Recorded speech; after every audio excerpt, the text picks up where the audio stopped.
ঘুম ভাঙতেই কড়া রোদ, বেলা বাড়তেই দরদরিয়ে ঘাম। চৈত্রের শেষে গরমে নাজেহাল বঙ্গবাসী। কলকাতা থেকে জেলা সর্বত্র এক ছবি,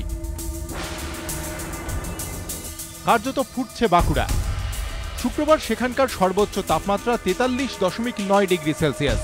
প্রচণ্ড লু বইছে, বাজার পুরো ফাঁকা, থাকতে না পেয়ে আখের রস খেতে এসেছি। তীব্র দাবদাহে হাঁসফাঁস অবস্থা পুরুলিয়ারও। সর্বোচ্চ তাপমাত্রা 41.3 ডিগ্রি সেলসিয়াস।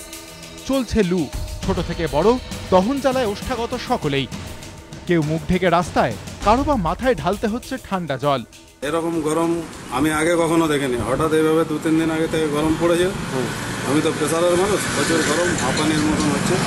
গরম খুবই আছে, আর এই সময় আমাদের এত গরমে স্কুল চলছে, আর যত তাড়াতাড়ি সম্ভব আমাদের স্কুল ছুটি হয়ে যায় এত গরমে।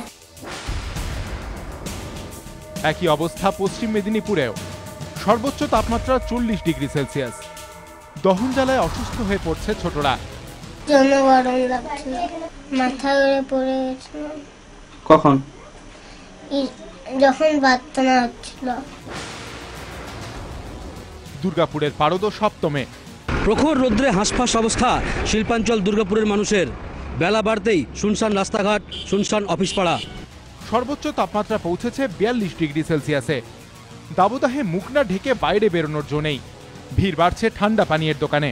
এখন প্রায় মার্চ মাসের শেষের দিক, এখনই এরকম অবস্থা, তো এবারে এরপরে কি হবে সেটাই ভাবছি।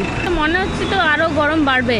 বেশি করে ডাবের জল খাওয়া আর যতটা সম্ভব গরমকে এড়িয়ে চলা, সঙ্গে ছাতা রাখা। ফুটছে বীরভূমও। সর্বোচ্চ তাপমাত্রা 40 ডিগ্রি ছাড়িয়েছে। গলদঘর্ম সবাই। কাজের তাগিদে যাদের একান্তই বাধ্য হয়ে রাস্তায় বেরোতে হয়েছে, তাদের অবস্থা শোচনীয়। এইভাবে যদি রোদ থাকে তাহলে সম্ভব নয় আসা কলেজে। প্রচন্ড, এখন থেকেই বেরোতে পারছি না বাড়ি থেকে। আরো যদি একটু রোদ গরম পড়ে তাহলে আর বেরোতেই পারবো না। এই পরিস্থিতিতে সবাই বৃষ্টির অপেক্ষায় থাকলেও আলিপুর আবহাওয়া দপ্তর বলছে শনিবারও তাপপ্রবাহ চলবে। পশ্চিমাঞ্চলের 5 জেলা বাঁকুড়া, পুরুলিয়া, বীরভূম, পশ্চিম মেদিনীপুর ও বর্ধমান শিল্পাঞ্চলে তাপপ্রবাহের সতর্কতা জারি হয়েছে।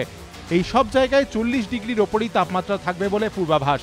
তবে উত্তরবঙ্গে বৃষ্টির সম্ভাবনা রয়েছে বলে জানিয়েছে আবহাওয়া দপ্তর। এবিপি আনন্দ।